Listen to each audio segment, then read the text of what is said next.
बच्चा लोग, last lecture में हमने एड्स का पढ़ा था। एड्स कैसे काउस होता है, कैसे एड्स वायरस काम करता है, कैसे हम उसको डायग्नोस करेंगे और किस तरह से जो है उसके प्रिवेंशन की जा सकती है, क्योंकि इलाज नहीं है तो इलाज से बेहतर परहेज होता है।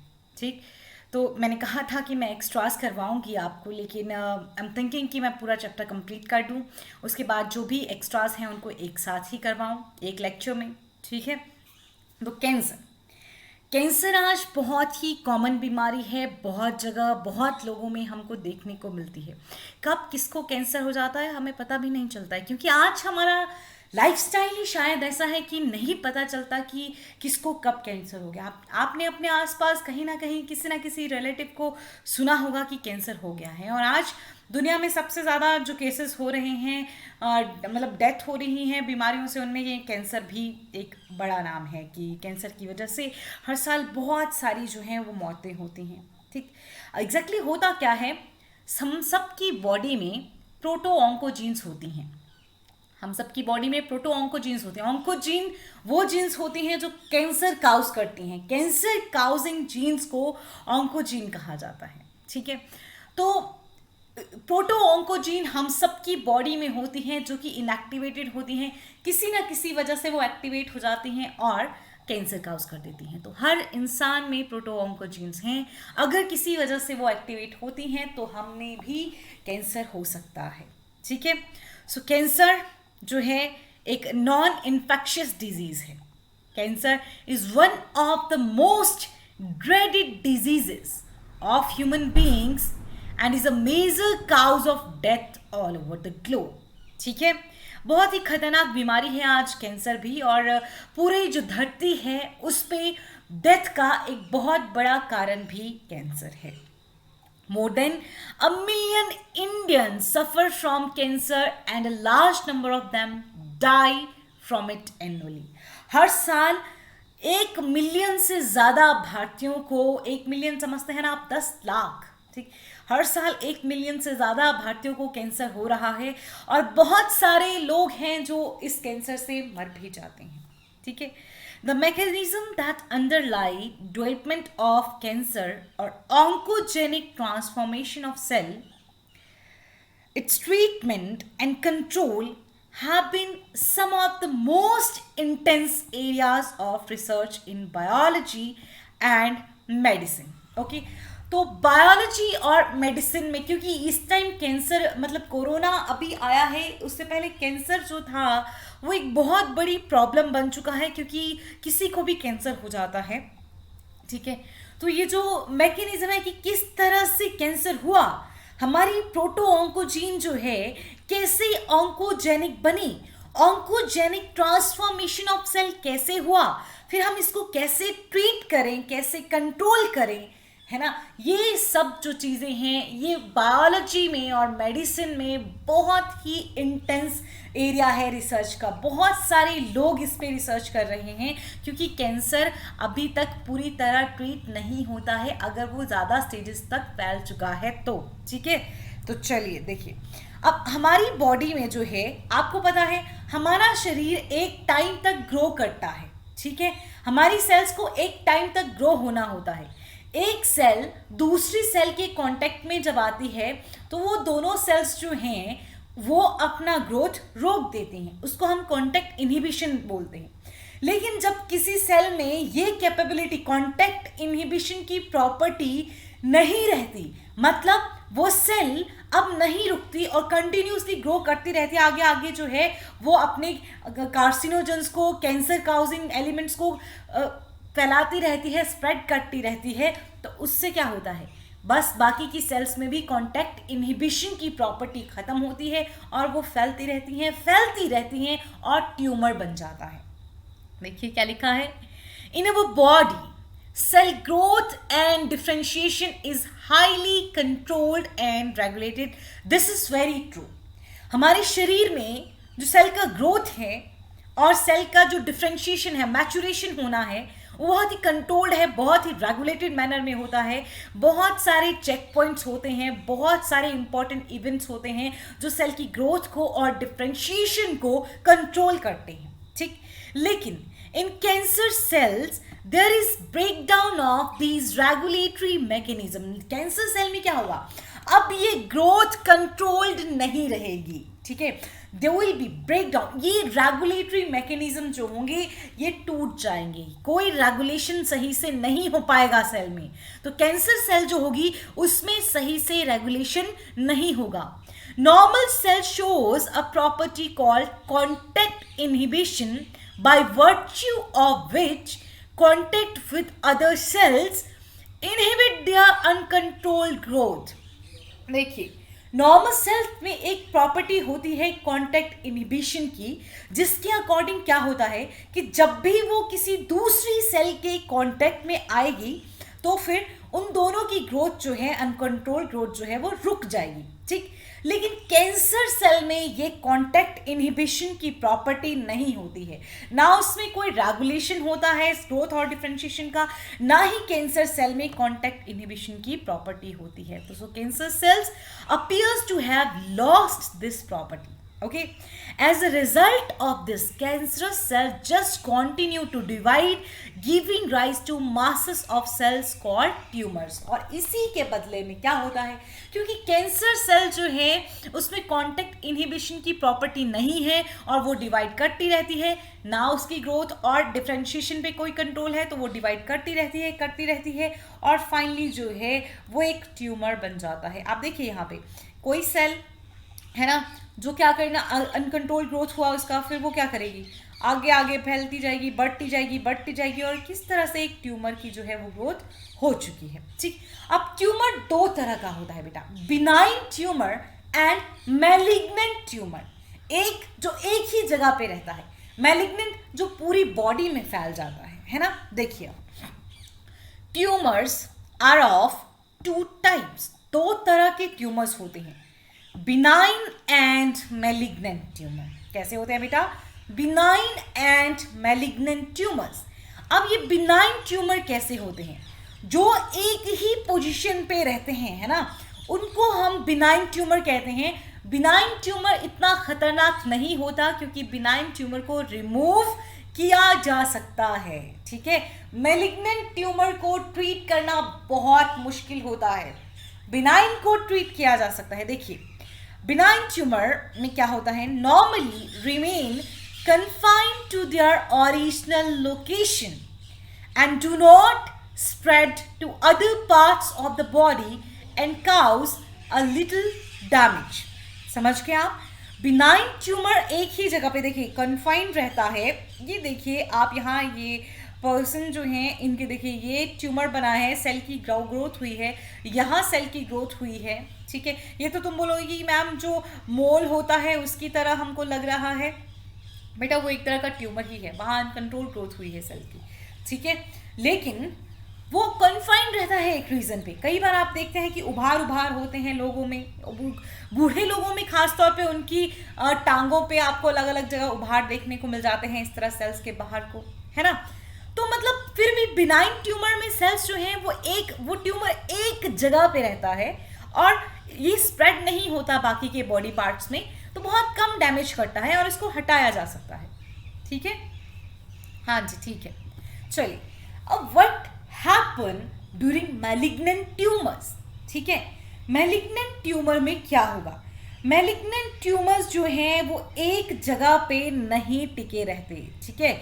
मैलिग्नेंट ट्यूमर की सेल्स जो हैं वो दूसरे बॉडी पार्ट्स तक भी पहुंचती हैं और बीमारी काउज करती हैं, ठीक है। तो ज़्यादा डेंजरस कौन हुआ फिर, बिनाइन ट्यूमर या मैलिग्नेंट ट्यूमर? जल्दी से बताइए कौन सा हुआ, सोचिए और बताइए ज़्यादा डेंजरस कौन सा हुआ। अब तक तो मैम हमने जवाब भी दे दिया है कि ज़्यादा जो है वो डेंजरस है मैलिग्नेंट ट्यूमर। तो चलिए देखिए पढ़ते हैं, malignant tumours on the other hand are a mass of proliferating cells called neoplastic or tumor cells, ठीक है।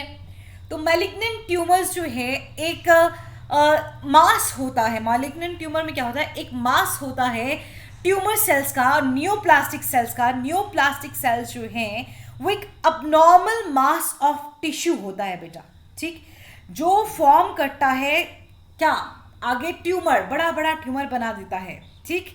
वो उसमें जो है एग्जैक्टली बोले तो मेलेनियोप्लास्टिक सेल्स जो हैं वो बिनाइन ट्यूमर भी कर सकती हैं, लेकिन मेलिग्नेंट ट्यूमर भी काउज कर सकती हैं, ठीक है। मेनली जो यहाँ पे मेलिग्नेंट में न्योप्लास्टिक सेल्स होती हैं, न्योप्लास्टिक सेल्स जो हैं वो क्या करती हैं बच्चा लोग, वो मेलिग्नेंट ट्यूमर्स के केस में स्टॉप नहीं होती हैं, बिनाइन के केस में स्टॉप हो जाती हैं। तो मेलिग्नेंट ट्यूमर्स में एक मास ऑफ प्रोलिफरेटिंग जो कॉन्टिन्यूसली आगे आगे बढ़ती रहेंगी, प्रोलिफरेटिंग सेल्स होंगी, न्योप्लास्टिक और tumour cells. These cells grow very rapidly, बहुत जल्दी ग्रो करती हैं ये न्योप्लास्टिक सेल्स और tumour cells, invading and damaging the surrounding normal tissue, ठीक है। तो क्या करती हैं, जो अपने आसपास का नॉर्मल टिश्यू होता है वहां भी घुस जाती हैं, उसको भी डैमेज कर देती हैं। क्या बिनाइन ट्यूमर में जो सेल्स होंगी, जो ट्यूमर बना होगा वो दूसरी जगह जाएगा? नहीं जाएगा। मेलिग्नेंट ट्यूमर में जो सेल्स होंगी वो अपनी जगह छोड़ के दूसरे टिश्यूज में भी घुस जाती हैं, ठीक है, समझ गए। तो सेल ग्रो करेगी, बहुत जल्दी दूसरे टिश्यू में घुस जाएगी, वहां पे भी डैमेज काउज करेगी। As the cells actively divide and grow, they also starve the normal cell by competing for vital nutrients. अब क्या हुआ कि आपके घर में दो लोग थे, 10 रुपए थे आपके पास, दो लोग हो आप, आपको 10 रुपए से मिठाई लानी थी, है ना। दो लोगों में फिर भी वो अच्छे से आ जाएगी। 10 लोग हैं, 15 लोग हैं, और फिर तुमको 10 रुपए की ही मिठाई लानी है, तो क्या तुम्हें अच्छे से मिलेगी? वो नहीं मिलेगी, तो तुम भी भूखे मरोगे। वो आसपास के जो है सेल्स, आसपास के और लोग हैं, सेल्स की बात नहीं करूंगी, जो और लोग हैं वो भी भूखे मरेंगे। तो ऐसा ही होता है यहाँ, जो कैंसर की सेल्स होती हैं वो बहुत जल्दी जल्दी जल्दी जल्दी डिवाइड करती हैं। खुद को तो उनका कुछ रेगुलेशन होता नहीं है, लेकिन वो इतनी जल्दी डिवाइड करती हैं कि अपने आसपास की सेल्स को मिलने वाले न्यूट्रिएंट्स को भी खुद खा लेती हैं, ठीक। और जो दूसरी सेल्स हैं वो क्या करती हैं बेचारी, फिर उनको नहीं मिलता है, ठीक, वो स्टार्व करने लगती हैं, भूख से मरने लगती हैं, ठीक है, और वो सेल्स खत्म होने लगती हैं फिर, और सारी की सारी कैंसरस सेल ज़्यादा बनने लगती हैं। Cells slowed from such tumors reach distant sites through blood, and wherever they get lost in the body they start a new tumor there. देखिए ये नॉर्मल सेल्स हैं, ठीक है, यहाँ पे ट्यूमर ग्रो हुआ है, तो इनमें से देखिए ये सेल जो है ये स्लो ऑफ हो गई, ठीक, ये डिटैच हो गई। अब ये दूसरे किसी टिश्यू में जाएगी, दूसरी किसी साइट में जाएगी थ्रू ब्लड। अब जहां जहां भी ये जाएगी वहां वहां पे नया ट्यूमर स्टार्ट कर देगी, ठीक। तो आपकी बॉडी में जो कैंसर है वो फैलने लगेगा। बिनाइन के केस में एक जगह पे रहता था, मैलिग्नेंट के केस में ये जगह जगह पे फैल रहा है, क्योंकि ट्यूमर की सेल जो है वो निकल रही है, दूसरी जगह पे जा रही है, वहां बीमारी काउज कर रही है। और ये प्रॉपर्टी क्या कहलाएगी? This property called metastasis is the most feared property of malignant tumour, ठीक है। तो ये जो प्रॉपर्टी होती है मेटास्टेसिस क्या हुआ कि एक सेल का दूसरी सेल में दूसरे डिस्टेंट प्लेसेस पे चले जाना थ्रू ब्लड, और वहां जाके एक नया ट्यूमर बना देना, इस प्रॉपर्टी को मेटास्टेसिस कहते हैं। और मैलिग्नेंट ट्यूमर्स की सबसे खतरनाक प्रॉपर्टी ही मेटास्टेसिस होती है, जो कि बिनाइन ट्यूमर में हमको देखने को नहीं मिलती है, ठीक है।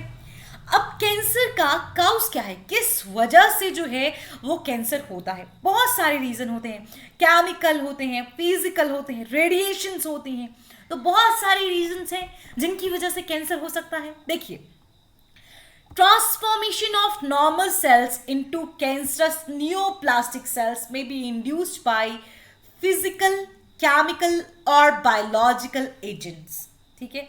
तो बायोलॉजिकल एजेंट्स जैसे कई वायरसेस भी काउज कर सकते हैं, कुछ केमिकल्स काउज कर सकते हैं, फिजिकल जैसे कुछ रेस काउज कर सकती हैं, है ना।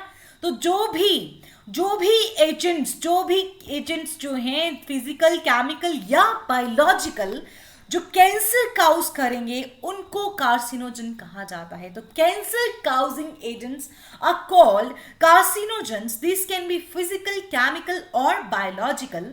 अब देखिए फिजिकल में क्या ले लीजिए आप, आयनाइजिंग रेडिएशंस जैसे कि X rays and gamma rays, non ionising radiations like UV rays. These cause DNA damage leading to neoplastic transformation. ठीक है, तो आयनाइजिंग रेडिएशन हो गई, जैसे एक्स रेज और गामा रेज हम पे एक्ट करेंगी, हमारी सेल के डीएनए को डैमेज कर सकती हैं, उसको चेंज कर सकती हैं, हमारी बॉडी में म्यूटेशन आ जाएगी, सेल जो है वो म्यूटेट हो जाएगी, अलग तरह से एक्ट करने लगेगी और कैंसरस बन सकती है। नॉन आयनाइजिंग रेडिएशन भी है, यूवी रेडिएशंस, जो वो भी क्या करेंगी, डीएनए को डैमेज करेंगी और सेल को न्यूप्लास्टिक सेल मतलब ट्यूमर सेल बना देंगी। वहीं कुछ केमिकल कार्सिनोजन होते हैं। The chemical carcinogen present in tobacco smoke have been identified as a major cause of lung cancer. Lung cancer होता है लोगों में। लंग कैंसर का जो मेजर काउज है वो कहीं ना कहीं जो आप बीड़ी सिगरेट पीते हैं, तंबाकू खाते हैं, उससे वो टोबैको स्मोक होता है, टोबैको में मेनली देखिए क्या होता है, निकोटिन होता है, वो कैंसरस होते हैं। लंग कैंसर काउज करता है, माउथ कैंसर हो जाता है, गले में कैंसर हो जाता है ना। अब देखिए, अब बायोलॉजिकल भी है, आपने फिजिकल पढ़ लिए, केमिकल पढ़ लिए। Cause of cancer causing viruses called oncogenic viruses have genes called viral oncogenes. Viruses में भी क्या होती हैं, वायरल ऑन्कोजीन्स होती हैं। ऑन्कोजीन्स जो भी कैंसर काउजिंग जीन्स हैं उनको ऑन्कोजीन्स कहा जाता है। Furthermore, several genes called cellular oncogenes or proto-oncogenes have been identified in normal cell, which when activated under certain conditions could lead to oncogenic transformation of the cells. इसके अलावा viral oncogenes तो है, virus में तो होती हैं।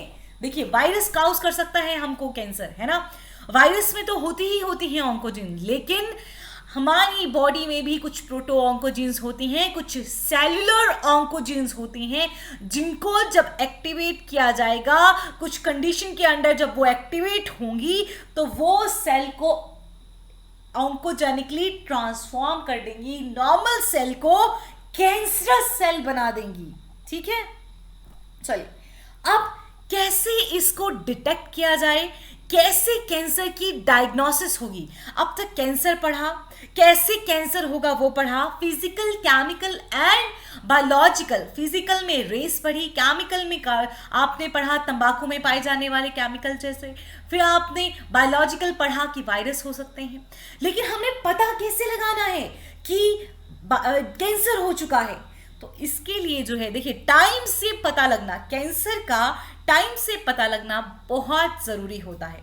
और cancer का पता लगाने के लिए बायोप्सी की जाती है और हिस्टोपैथोलॉजिकल स्टडीज की जाती हैं। तो बायोप्सी का क्या मतलब है, जहां पे भी आपको सस्पेक्टेड है कि हाँ क्या है कि कैंसर हो रहा है, ठीक, तो वहां से सेल्स को लिया जाता है आइसोलेट करके, उनका जो किस तरह से वो डेवलप कर रही हैं उनकी स्टडी की जाती है। ठीक है, तो वही बायोप्सी एंड हिस्टोपैथोलॉजिकल स्टडीज के अंडर आता है। तो चलिए, हिस्टोलॉजी होता है बेटा टिश्यू की स्टडी, हिस्टोपैथोलॉजी हो गया टिश्यू में किस तरह से बीमारी फैल रही है उसकी स्टडी। समझ गए? चलिए देखिए, early detection of cancer is essential as it allows the disease to be treated successfully in many cases. Time से कैंसर का पता चलना जरूरी होता है, क्योंकि बहुत बार अगर टाइम से कैंसर का पता चल गया है तो बीमारी दूर हो सकती है, लेकिन टाइम से नहीं पता चला है तो फिर कैंसर को कंट्रोल करना बहुत मुश्किल होता है।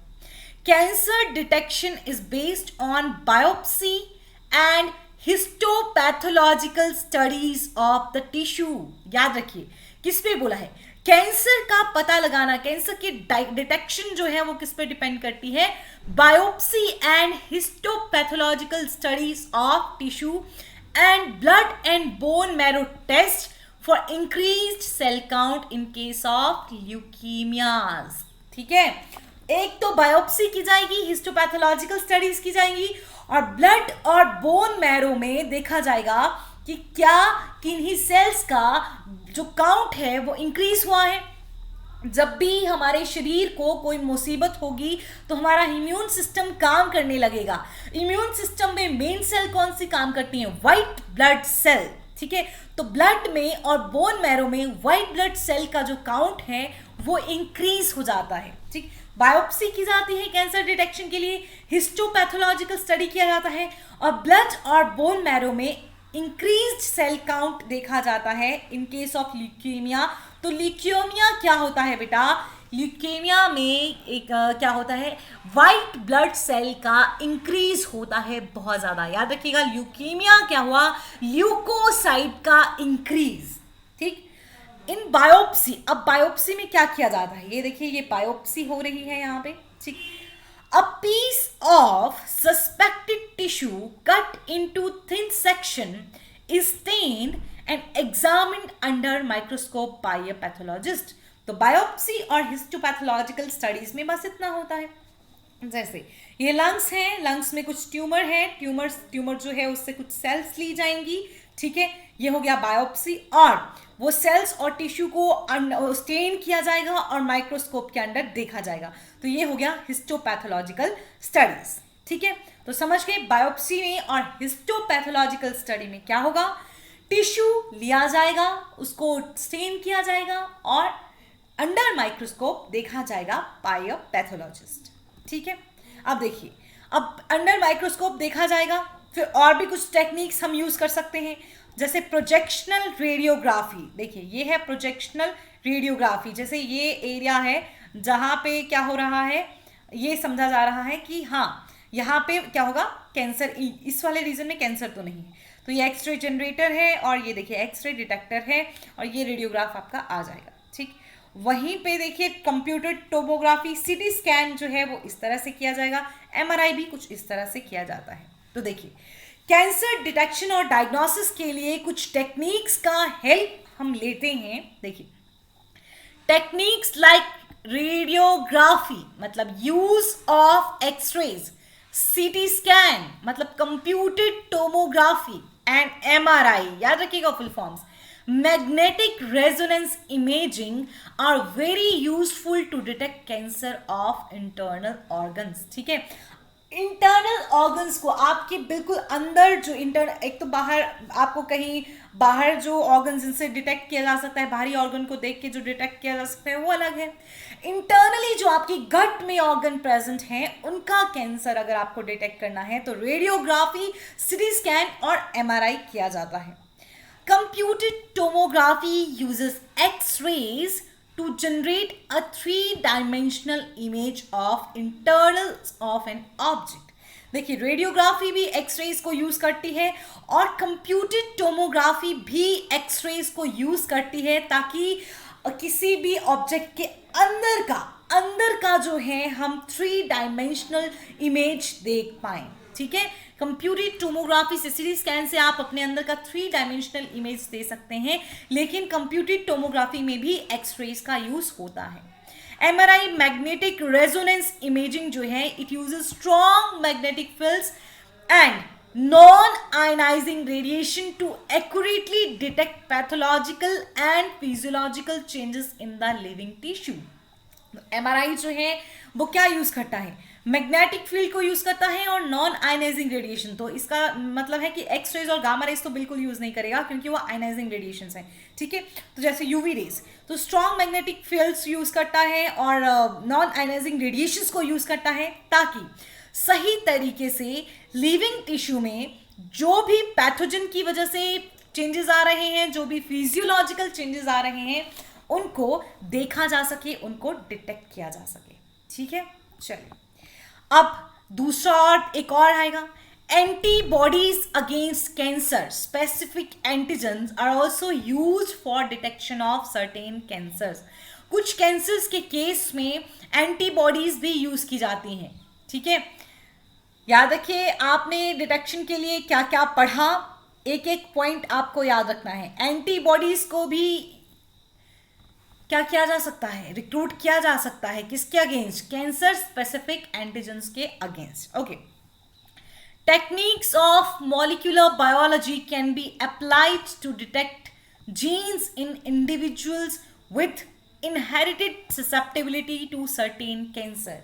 मॉलिक्यूलर बायोलॉजी में हम बहुत ही फाइन लेवल पे काम करते हैं, ठीक है। तो उनकी टेक्निक्स को यूज करके, मॉलिक्यूलर बायोलॉजी में जो टेक्निक्स यूज होती हैं उन टेक्निक्स को हम अप्लाई कर सकते हैं ताकि किसी इंडिविजुअल की जेनेटिक लेवल पे स्टडी की जा सके और देखा जा सके कि क्या उसमें ये प्रॉपर्टी इनहेरिट तो नहीं है, कि क्या मतलब उसको पीछे से ही ये अपने पेरेंट्स से ही ये प्रॉपर्टी तो नहीं मिली, कि उसकी जो सेल्स होंगी वो ससेप्टेबल होंगी कैंसर के लिए, उसको इजीली कैंसर हो सकता है, ठीक। तो मॉलिक्यूलर बायोलॉजी की टेक्निक इस केस में यूज की जाएंगी। मतलब जैसे आप अपना चेक कराना चाहते थे कि क्या हम ससेप्टेबल हैं कैंसर के लिए, बहुत जल्दी हमें कैंसर हो सकता है, क्या ये हमें इनहेरिटेंस में मिला है, हमने अपने मदर फादर से हमें ये इनहेरिटेड हुआ है, जैसे कि पेरेंट्स को कई बार कैंसर हो जाता है, हो सकता है बच्चों को भी हो, ठीक। तो क्या ये इनहेरिटेड है, इनहेरिटेड सेल्स आई हैं हमारी बॉडी में कुछ जिनमें कि इजीली कैंसर हो सकता है। तो ये देखने के लिए हम मॉलिक्यूलर बायोलॉजी की टेक्निक को यूज करते हैं, ठीक। Identification of such gene which predispose an individual to certain cancers may be very helpful in prevention of cancers. तो ऐसी जीन्स का पता लगाना, क्योंकि देखिए अगर आपको ऐसी जीन्स का पता लग जाता है, ठीक है, जिनमें कि कैंसर हो सकता है, पहले ही पता चल गया कि इन कैंसर में, इन जीन्स में कैंसर हो सकता है, ठीक, और आपने उन जीन्स को आइडेंटिफाई कर लिया, ठीक है, तो फिर इजी हो जाएगा कैंसर को प्रिवेंट करना, ठीक। सच इंडिविजुअल्स में be advise to avoid exposure to particular carcinogens to which they are susceptible, ठीक।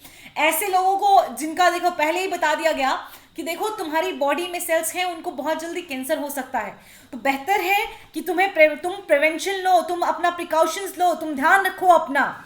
ऐसे इंडिविजुअल्स को, ऐसे लोगों को सलाह दी जाती है कि तंबाकू का सेवन ना करें भाई, आपको लंग कैंसर हो सकता है, ठीक। आपने मॉलिक्यूलर बायोलॉजी की टेक्निक्स को यूज किया था और अपनी बॉडी का पता लगा लिया था कि हमारी बॉडी में क्या ऐसी जीन्स हैं, क्या हमें इनहेरिट की हैं ऐसी जीन्स जो कि हमें ससेप्टेबल बनाती हैं कैंसर के लिए। पता लग गया है तो डॉक्टर आपको बोलेगा कि आपको कार्सिनोजन से दूर रहना है, ठीक है। चलिए, अब कैसी ट्रीटमेंट, क्या आता है कैंसर का, हाउ टू ट्रीट कैंसर, ठीक है। The common approaches of treatment of cancers are surgery, radiation therapy and immunotherapy, ठीक है। सर्जरी की जाती है, रेडियोथेरेपी की जाती है, इम्यूनोथेरेपी की जाती है, ठीक। अब देखिए, in radiotherapy tumour cells are irradiated lethally taking proper care of normal tissues surrounding the tumour mass. देखिए क्या होता है रेडियोथेरेपी में कि जैसे मान लीजिए ये एक मास ऑफ सेल्स, ये कोई आपने ऑर्गन ले लिया, ठीक, यहाँ पे कुछ हिस्सा जो है इसका, उसमें कैंसर हुआ है, इस यहाँ पे जो कुछ हिस्सा है उसमें क्या हुआ है, कैंसर हुआ है।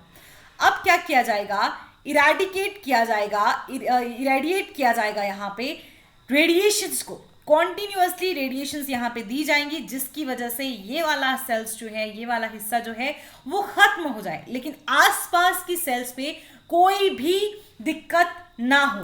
तो रेडिएशन थेरेपी में इरेडिएट किया जाता है, रेडिएशन डाली जाती है ट्यूमर पे जब तक कि वो मर ना जाए, इरेडिएटेड लिथियली मतलब खत्म ना हो जाए, लेकिन आसपास के टिश्यू का ध्यान रखते हुए, नॉर्मल टिश्यू का ध्यान रखते हुए, ठीक है।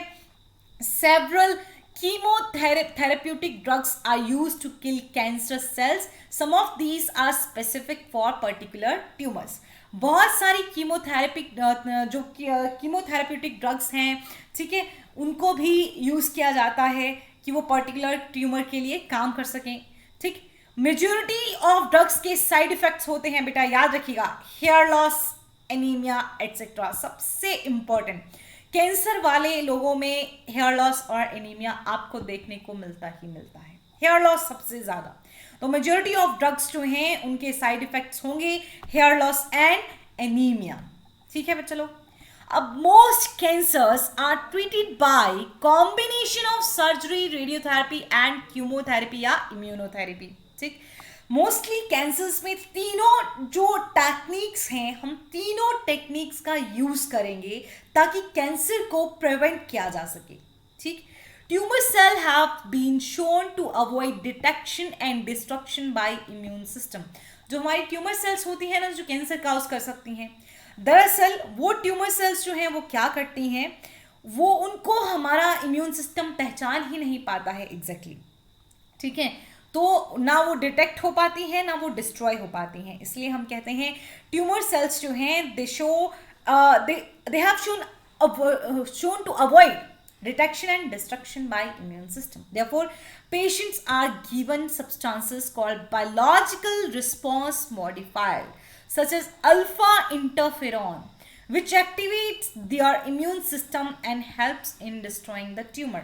देखिए, क्योंकि हमारी सेल्स जो हैं वो पहचान नहीं पा रही हैं ट्यूमर सेल्स को, ठीक है, तो कैंसर के केस में इंटरफेरॉन रिलीज नहीं होते हैं। ऐसे तो बहुत सारे इन्फेक्शन के केस में इंटरफेरॉन रिलीज होते हैं और वो दूसरी सेल को बचा देते हैं। ठीक, लेकिन कैंसर के केस में इंटरफेरॉन नहीं रिलीज हो रहे हैं, इसीलिए पेशेंट को बाहर से इंटरफेरॉन्स दिए जाते हैं जो कि सेल के रिस्पॉन्स को मॉडिफाई कर देते हैं, इम्यून सिस्टम को एक्टिवेट कर देते हैं और डिस्ट्रॉय कर देते हैं ट्यूमर को। अल्फा इंटरफेरॉन्स जो हैं शुरू के टाइम पे ट्यूमर्स को ख़त्म कर सकते हैं।